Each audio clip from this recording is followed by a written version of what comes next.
My second issue for me right now is even more critical. Mr. President, every year, billions of dollars leave the poorer countries and go towards rich countries. Billions of dollars siphoned off by the ruling elites of the developing world.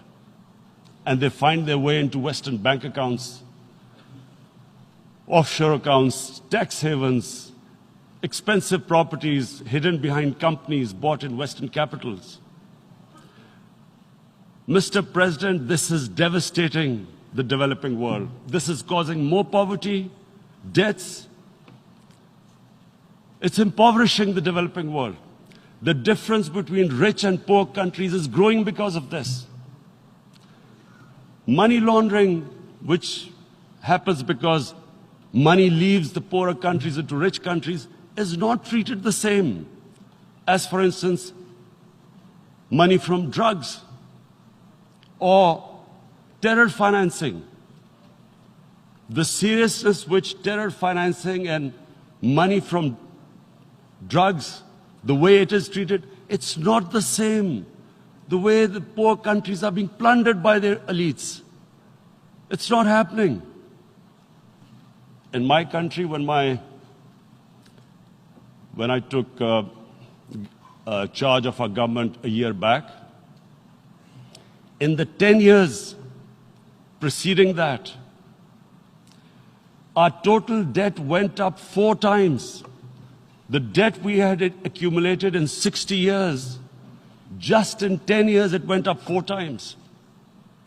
As a result, the total revenue we collected in 1 year, half of it went into debt servicing. How are we going to spend money on our human beings, 220 million people, when half the money is going into debt servicing? Because our country was plundered by the elites, the ruling elite.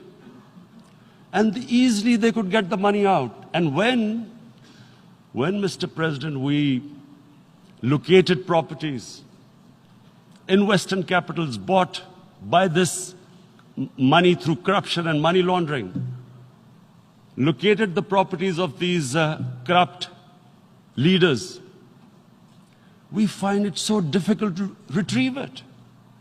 That money, if we retrieved that money, we could spend on our human beings.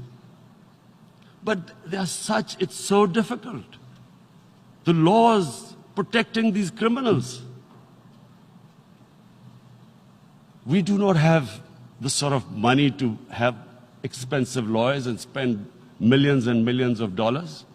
We need help from the rich countries. And, Mr. President, it's critical. The rich countries must show political will. They cannot allow this to happen. How can the poor countries spend money on human development, which the United Nations asks, SDG?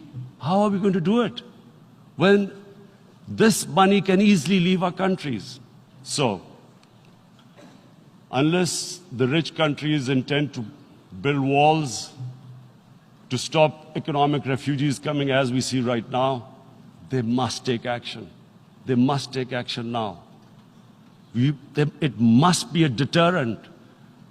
Corrupt ruling elites should not be able to take money out easily and park it into foreign bank accounts and into these properties abroad. And I never understand why. Why do we have these tax havens? Why is this allowed? Why shouldn't rich people pay taxes? Why is it legal to have these tax havens where you have these secret accounts? Because, the world is changing. The population of the world is growing. Sooner or later, you're going to have a crisis. If the poor get poorer and the rich get richer, there is going to be a crisis sooner or later. So this is my second point. I hope that the United Nations takes a lead in this. It involves the IMF, the World Bank, Asian Development Bank. They must find a way of stopping this plunder of the developing world.